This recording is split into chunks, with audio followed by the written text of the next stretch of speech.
Welcome to current GK academy.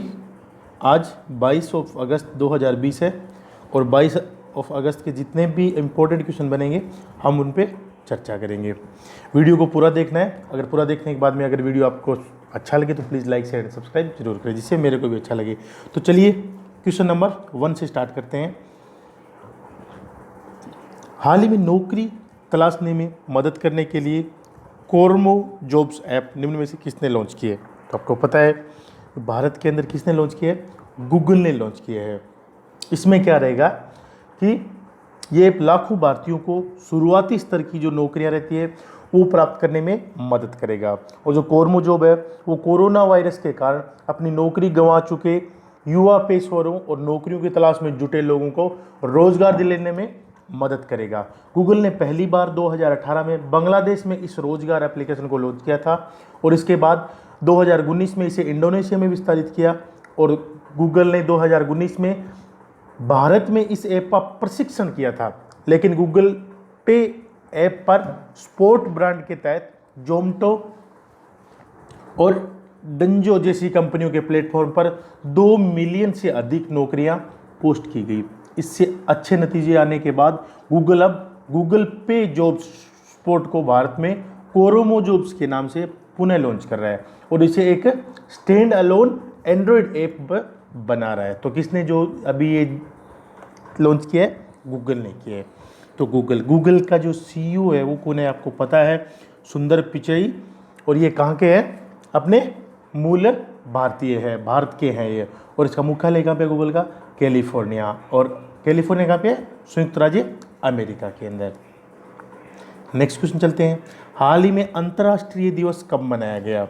International day of the remembrance कब मनाया गया? तो वो हाल ही के अंदर 21 अगस्त को अंतर्राष्ट्रीय दिवस के रूप में मनाते हैं।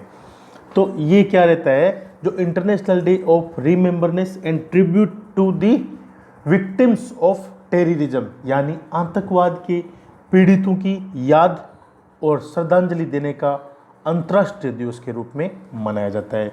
ये दिन दुनिया भर में आतंकवाद की वजह से घायल, मौत का शिकार हुए लोगों और पीड़ितों और प्रभावित को सम्मान, समर्थन व सहायता देने के लिए इस दिन को क्या मनाते हैं।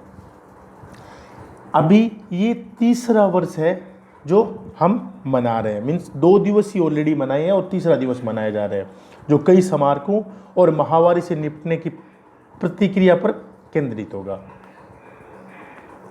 अभी इसका इतिहास क्या था? ये स्टार्टिंग कब हुआ था? संयुक्त राष्ट्र है महासभा ने 2017 में अपने प्रस्ताव के जरिए 21 अगस्त को दुनिया भर में आतंकवाद की वजह से जो मौत के शिकार हुए लोग हैं और पीड़ित और प्रभावित को सम्मान, समर्थन व सहायता देने के लिए अंतर्राष्ट्रीय दिवस मनाने का फैसला किया। इस दिन को पहली बार 2018 में मनाया गया था और ये तीसरी बार है। तो अंतर्राष्ट्रीय दिवस कब मनाया जाता है? 21 अगस्त को। नेक्स्ट क्वेश्चन चलते हैं। हाल ही में निम्न में से किस केंद्रीय मंत्री ने ट्राई फूड परियोजना लॉन्च की है? तो किसने की है? आपको पता है, जो केंद्रीय जनजातीय मामलों के मंत्री है अर्जुन मुंडा। कौन है? अर्जुन मुंडा, जो केंद्रीय जनजातीय मंत्री है। उन्होंने क्या किया है कि उनके मंत्रालय के अंतर्गत आने वाले ये ट्राई फूड परियोजना के तृतीय प्रसंस्करण केंद्रों का वर्चुअली लॉन्च किया है। ट्राई फूड परियोजना को महाराष्ट्र के रायगढ़ और छत्तीसगढ़ के जगदलपुर में शुरू किया है। इस परियोजना के जनजातीय उद्यमशीलता को बढ़ावा देने में मदद मिलने की उम्मीद है। तो हाल ही के अंदर ट्राई फूड ने इसको किया। अभी ट्राई फूड, इसका फुल फॉर्म क्या रहता है? The tribal cooperative marketing development federation of India. काफ़ी टाइम है, वो एग्जाम में भी पूछ ली जाती है और आपको ध्यान में भी रखनी है। अब ट्राई फूड, इसके अध्यक्ष कौन है? अभी ट्राई फूड के जो है वो रमेश चंद मीना। कौन है? रमेश चंद मीना। और इसका जो मुख्यालय ट्राई फूड का वो कहाँ पे है? न्यू दिल्ली के अंदर। कहाँ पे है? न्यू दिल्ली में है इसका मुख्यालय। नेक्स्ट क्वेश्चन चलते हैं। हाल ही में श्रम ब्यूरो के लोगों का जो लोगो रहता है उसका आधिकारिक अनावरण निम्न में से किसने किया है? तो किसने किया है स्टूडेंट्स? संतोष गंगवार ने। अब ये संतोष गंगवार ये कौन है? ये अपने श्रम और रोजगार राज्य मंत्री है। कौन है? संतोष कुमार गंगवार ने श्रम ब्यूरो के जो आधिकारिक लोगो है उसका अनावरण किया है। ये लोगो क्या रहेगा? श्रम ब्यूरो के उन 3 लक्ष्यों यानी सटीकता, वैधता और विश्वसनीयता का भी प्रतिनिधित्व करता है, जिसके लिए ब्यूरो प्रयासरत रहता है ताकि गुणवत्ता वाले डेटा क्रॉस संग्रहण किया जा सके। साथ ही ये भी दर्शाता है कि श्रम ब्यूरो एक डेटा आधारित संगठन है जो श्रमिकों और काम से संबंधित डेटा पर ये काम करता है। तो हाल ही के अंदर किसने लॉन्च किया इसको? संतोष गंगवार को। अरे संतोष गंगवार ये कौन है? श्रम और रोजगार राज्य मंत्री है। नेक्स्ट क्वेश्चन चलते हैं। हाल ही में स्वदेशी माइक्रो प्रोसेसर चैलेंज निम्न में से किसने शुरू किया है? तो किसने शुरू किया है? MEITY। क्या है MEITY? इसका फुल फॉर्म क्या रहता है? जो ministry of electronics and information technology, ये मंत्रालय है और इन्होंने हाल ही के अंदर ये किया है। अभी जो केंद्रीय कानून एवं न्याय संचार और इलेक्ट्रॉनिक्स एवं सूचना प्रौद्योगिकी मंत्री है रविशंकर प्रसाद, आप जानते हैं, उनके द्वारा जो स्वदेशी माइक्रो प्रोसेसर चैलेंज खास आत्मनिर्भर भारत के लिए नवाचार समाधान, इसका क्या किया है? लॉन्च किया है। इसका उद्देश्य क्या रहेगा? जो शक्ति 32 बिट और वेगा 64 बिट है, वो दो माइक्रो प्रोसेसर का उपयोग करके विभिन्न प्रौद्योगिकी उत्पादों को विकसित करने के लिए इनोवेटर्स, स्टार्टअप और छात्रों को इसमें क्या करेगा? आमंत्रित करेगा। तो हाल ही के अंदर किसने लॉन्च किया है? ये MEITY ने, ministry of electronics and information technology, और उसके जो मंत्री कौन है? वो है रविशंकर प्रसाद। नेक्स्ट क्वेश्चन चलते हैं। हाल ही में संसद के स्पीकरों का कौन सा विश्व सम्मेलन आयोजित हुआ? तो कौन सा हुआ? 5वां। और ये सभी अभी वर्चुअली होता है, ये आपको पता है। वीडियो कॉन्फ्रेंसिंग के जरिए ही जितने भी अभी सम्मेलन हो रहे हैं तो वो वीडियो वर्चुअली हो रहे हैं। जो जिनेवा के अंतर संसदीय संघ IPU और ऑस्ट्रिया की संसद ने संयुक्त रूप से संयुक्त राष्ट्र यूनाइटेड स्टेट की सहायता से इस 2 दिवसीय सम्मेलन का क्या किया था? आयोजन किया है।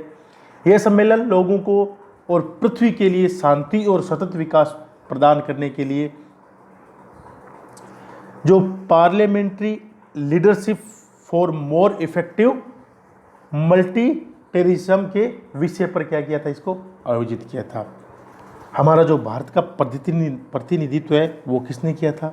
आपको पता है, जो लोकसभा के अध्यक्ष है ओम बिरला जी, उन्होंने जो ये संसद के जो स्पीकर का जो 5वां विश्व सम्मेलन हुआ था, world conference of speakers of parliament, उनकी अध्यक्षता की थी। नेक्स्ट क्वेश्चन चलते हैं। हाल ही में वे स्वच्छ सर्वेक्षण 2020 पुरस्कारों का ऐलान हुआ है। निम्न में से कौन सा शहर भारत का सबसे स्वच्छ शहर का दर्जा मिला है? तो आपको पता है, पिछली बार भी 3 बार है वो इंदौर रहा है सबसे स्वच्छ शहर पूरा भारत में, और अब भी 4थी बार भी क्या है? Number 1 cleanest city of India कौन सी रही है? इंदौर ही रही है। तो अभी जो केंद्रीय मंत्री है हरदीप सिंह पुरी, जो आवास और शहरी मामलों के मंत्री है, द्वारा राष्ट्रीय राजधानी क्षेत्र में न्यू दिल्ली में स्वच्छ महोत्सव के नाम से आयोजित आभासी कार्यक्रम में स्वच्छ सर्वेक्षण 2020 पुरस्कारों के परिणामों की भी घोषणा हुई। यह देश के वार्षिक स्वच्छता सर्वेक्षण का 5वां संस्करण है। शीर्ष प्रदर्शन करने वाले शहरों और राज्यों को कुल 129 पुरस्कार दिए गए थे। अभी ये है क्या? जो प्रधानमंत्री जी है उन्होंने नरेंद्र मोदी द्वारा 2016 में स्वच्छ सर्वेक्षण की शुरुआत की थी। शुरुआत के अंदर भारत का सबसे पहला जो स्वच्छ शहर का पुरस्कार मिला था वो मिला था मैसूरू को। उसके बाद इंदौर ने 2017, 2018 और 2019 में लगातार 3 वर्षों से शीर्ष स्थान पर कब्जा जमाया है। इसमें एक शहर को केवल 1 पुरस्कार दिया जाता है। शहरों की जनसंख्या जो 2011 की जनगणना के अनुसार की जाती है। तो अभी इंदौर है वो फर्स्ट मिला है। सेकंड कौन सा आया है? सूरत आया है। और थर्ड है वो मुंबई है। नेक्स्ट क्वेश्चन चलते हैं। हाल ही में विश्व वरिष्ठ नागरिक दिवस कब मनाया जाता है? तो आपको कब मनाया जाता है? वो 21 अगस्त को मनाते हैं। कौन सा? विश्व वरिष्ठ नागरिकता दिवस, वर्ल्ड सीनियर सिटीजन डे। हर साल 21 अगस्त को विश्व स्तर पर विश्व वरिष्ठ नागरिकता दिवस मनाया जाता है। ये दिवस वृद्ध लोगों को प्रभावित करने वाले मुद्दों के बारे में जागरूकता बढ़ाने, जैसे कि उम्र के साथ गिरते स्वास्थ्य और बुजुर्गों के साथ दुर्व्यवहार और समर्थन, सम्मान और वरिष्ठ नागरिकों की उपलब्धियों को सम्मानित और उन्हें पहचानने के लिए इस दिन को सेलिब्रेट करते हैं। इसके अलावा विश्व वरिष्ठ दिवस है वो समाज में वृद्ध लोगों के योगदान को चिन्हित करने के लिए भी इसको दिवस को मनाया जाता है। फर्स्ट टाइम ये दिवस है वो 14 दिसंबर 1990 को इसको फैसला किया था मनाने का।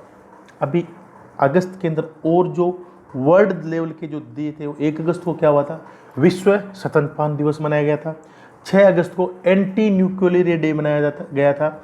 और 9 अगस्त को क्या कहता था? नागासाकी दिवस मनाया था। और 19 अगस्त को वर्ल्ड फोटोग्राफी दिवस भी मनाया गया था। और अभी जो है 21 अगस्त को है वो विश्व नागरिक दिवस भी मनाया गया। नेक्स्ट क्वेश्चन चलते हैं। हाल ही में त्रिनाद और टोबैको के पीएम किसे नियुक्त किए गए हैं?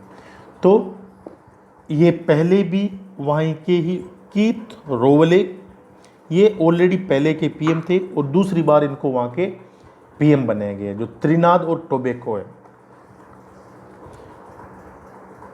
वह सत्तारूढ़ पीपुल्स नेशनल मूवमेंट एक पार्टी है, जैसे बीजेपी कांग्रेस रहती है वैसे ही वहाँ की जो त्रिनिदाद और टोबैको एक द्वीप समूह है वहाँ के एक पार्टी है पीएनएम, पीपुल्स नेशनल मूवमेंट, उसके नेता है। और उन्होंने दूसरी बार है वो चुनाव जीता है। उन्होंने टोटल 41 सीट थी वहाँ पे और उन्होंने अपनी जो पार्टी है उनमें 22 सीटों पे उन्होंने कब्जा किया है। अभी त्रिनाद और टोबैको ये क्या है? ये आधिकारिक रूप से क्या है? कैरिबियाई सागर में स्थित है और पूरी तरह से द्वीपों पर स्थित देश है। यह दक्षिणी कैरिबियाई में वेनेजुएला के उत्तर पूर्व में है। इसकी जो जल सीमा है वो बारबाडोस में से उत्तर पूर्व में और गयाना से दक्षिण पूर्व में तथा वेनेजुएला से दक्षिण और पश्चिम में जल सीमा साझा करती है। अब त्रिनाद और टोबैको की जो मुद्रा रहती है वो कौन सी रहती है स्टूडेंट्स? वो रहती है त्रिनाद और टोबैगो डॉलर। और वहाँ के प्रेजेंट टाइम की जो राष्ट्रपति है वो कौन है? पुलामाईविक्स। कौन है? पुलामाईविक्स है वो प्रेजेंट टाइम की वहाँ की प्रेसिडेंट है। और राजधानी कौन सी है? Port of Spain. कौन सी है? Port of Spain. Next question चलते हैं। हाल ही में इक्वेटोरियल गिनी का निम्न में से किसे प्रधानमंत्री नियुक्त किया गया है? तो किसे किया गया स्टूडेंट्स की नोट किया? फ्रांसिस्को एसुए। इक्वेटोरियल गिनी की राजधानी कौन सी है? मालाबो। और वहाँ के राष्ट्रपति कौन है? तेजाडोरो ओबियन। कौन है? तेजाडोरो ओबियन। नेक्स्ट क्वेश्चन चलते हैं। किस राज्य सरकार ने पढ़ाई तुहारा पारा नामक एक नई छात्र केंद्रित योजना शुरू करने की घोषणा की है? तो किसने की है? हाल ही के अंदर छत्तीसगढ़ सरकार ने है वो पढ़ाई तुहारा पारा नामक एक योजना है। उसके तहत क्या रहेगा? जो जनजातीय क्षेत्रों में और जो आदिवासी बहुलक क्षेत्र है वहाँ से क्या है? स्टूडेंटों का नामांकन होगा और उनको स्कूल के अंदर दाखिला दिया जाएगा। छत्तीसगढ़ ने की है, आपको पता है। छत्तीसगढ़ की जो राजधानी है वो कौन सी है? रायपुर। और उसका नाम बदल के क्या कर दिया था? नया रायपुर अटल नगर। और इसकी स्थापना कब हुई थी? 1 नवंबर 2000 को हुई थी। मुख्यमंत्री कौन है? भूपेश बघेल। और राज्यपाल कौन है? अनुसुईया उइके। लोकसभा की कितनी सीट है? 11। और राज्यसभा की 5 सीट है। नेक्स्ट क्वेश्चन चलते हैं। कौशल विकास मंत्रालय ने कौशल विकास के लिए किस मंत्रालय के साथ में है वो समझौता किया है? तो आपको पता है शिपिंग मंत्रालय। एक शिपिंग मंत्रालय रहता है जिसमें क्या रहता है? जो बंदरगाह और समुद्री क्षेत्र में कौशल विकास को बढ़ावा देने के लिए शिपिंग मंत्रालय के साथ एक समझौता ज्ञापन पर हस्ताक्षर किया। दोनों मंत्रालयों के बीच साझेदारी बढ़ते हुए समुद्री उद्योग और तटीय समुदाय के विकास के लिए कौशल, पुनः कौशल और कौशल में वृद्धि करने के उद्देश्य से की गई है। समझौता ज्ञापन तटीय क्षेत्रों के युवाओं को रोजगार में व्यापक अवसर प्रदान करेगा। ये शिपिंग मंत्रालय के सागरमाला कार्यक्रम के तहत तटीय समुदाय विकास की प्रतिबद्धता को और मजबूत बनाएगा। इसके अलावा यह बंदरगाहों के विकास के साथ साथ भारत के समुद्री क्षेत्र और विश्व स्तर पर कुशल जनशक्ति का पोषण करने की भी दिशा में काम करेगा। और अभी केंद्रीय कौशल विकास और उद्यमिता मंत्री कौन है? महेंद्र नाथ पांडे। कौन है? महेंद्र नाथ पांडे। नेक्स्ट क्वेश्चन चलते हैं। हाल ही में गोपाल स्वामी कस्तूरी रंगन का निधन हुआ है, वे कौन थे? तो ये कौन थे? पूर्व भारतीय क्रिकेटर थे। कौन थे? ये पूर्व भारतीय क्रिकेटर थे और हाल ही के अंदर इनका क्या हो गया? निधन हो गया। जो प्रशासक और पिच क्यूरेटर, उनका जन्म 12 अक्टूबर 1930 को चेन्नई में हुआ था। उनका जो करियर की शुरुआत है वो रणजी ट्रॉफी 1948 और 49 सीजन में मैसूर से की गई थी और उन्होंने 1962 और 63 सीजन के बाद प्रथम श्रेणी क्रिकेट से संन्यास ले लिया था। और हाल ही के अंदर इनका क्या हो गया स्टूडेंट्स? हार्ट अटैक की वजह से इनका क्या है? निधन हो गया। नेक्स्ट क्वेश्चन चलते हैं। हाल ही में केंद्रीय मंत्री ने कोविड-19 से जुड़ा the corona fight game launch किया है। तो कौन से केंद्रीय मंत्री ने किया है? जो डॉक्टर हर्षवर्धन है, जो केंद्रीय स्वास्थ्य और परिवार कल्याण मंत्री है, उन्होंने हाल ही के अंदर द कोरोना फाइट्स नामक एक गेम लॉन्च किया है। इस गेम को वास्तविक दुनिया में लोगों के कार्यों को प्रभावित करने, उन्हें सही सावधानी बरतने एवं संक्रमण से बचने की याद दिलाने के लक्ष्य के साथ साथ डिजाइन किया है। इस तरह ये गेम लोगों को कोविड-19 महामारी से लड़ने के लिए सही उपकरण में व्यवहार सिखाने का भी एक नया एवं बेहद रचनात्मक क्या ये तरीका है। नेक्स्ट क्वेश्चन चलते हैं। हाल ही में MOTA ने स्थायी आजीविका के लिए अवसर को प्रदान करने के लिए किस मंत्रालय के साथ साझेदारी की है? तो किसके साथ की है? MORD, ministry of tribal affairs, government of India, जो मोटा रहता है जनजातीय मामलों के मंत्रालय। तो उन्होंने क्या किया है? अभी एक आजीविका को अवसर प्रदान करने के लिए, प्रोत्साहन देने के लिए जो ग्रामीण विकास मंत्रालय है MORD के साथ में एक संयुक्त संवाद पर हस्ताक्षर किए। संयुक्त संवाद के माध्यम से क्या होगा? दोनों मंत्रालय राष्ट्रीय ग्रामीण आजीविका जो मिशन है उनके तहत जनजातीय महिला सहाय स्वयं सहायता समूह के लिए स्थायी आजीविका के अवसरों को बढ़ावा देंगे। ग्रामीण विकास मंत्रालय जनजातीय महिला स्वयं सहायता समूह सदस्यों की पहचान और व्यक्तिगत आजीविका परिसंपत्ति का खाका तैयार करेगा, जबकि जनजातीय कार्य मंत्रालय राज्य वार्षिक कार्य योजना को अंतिम रूप देने के लिए SRLM को योजना समर्थन की पेशकश करेगा और अपनी आजीविका वार्षिक कार्य योजना में इसमें शामिल करेगा। अभी केंद्रीय ग्रामीण विकास मंत्री कौन है? नरेंद्र सिंह तोमर। और केंद्रीय जनजातीय मामलों के मंत्री कौन है? अर्जुन सिंह मुंडा। कौन है? अर्जुन मुंडा। नेक्स्ट क्वेश्चन चलते हैं। टोक्यो में होने वाले ओलंपिक में भारतीय टीम का स्पॉन्सर किसे दिया गया है? तो किसे दिया गया है स्टूडेंट्स? आपको पता है, वो है आइनॉक्स ग्रुप है उसको, जो नेक्स्ट 8 जुलाई 20 से अगस्त 8 तक 2021 में जो होने वाले ओलंपिक है वो टोक्यो में होंगे, उसको वापस अभी कराने के फिर विचार विमर्श कर रहे हैं। और उसका जो स्पॉन्सरशिप है भारत की ओर से आइनॉक्स ग्रुप करेगा। आइनॉक्स ग्रुप आपको पता है ये डिस्ट्रीब्यूशन और सप्लाई और इलेक्ट्रिसिटी के अंदर इनका महत्वपूर्ण योगदान है भारत में। तो हाल ही के अंदर कौन भारतीय टीम का स्पॉन्सरशिप करेगा? INOX group. Thanks for watching. Please like and share and subscribe. अगर आपको वीडियो देखने के बाद अच्छा लगे तो please like and share and subscribe जरूर करें, जिससे मेरे को भी अच्छा लगे। धन्यवाद। Best of luck.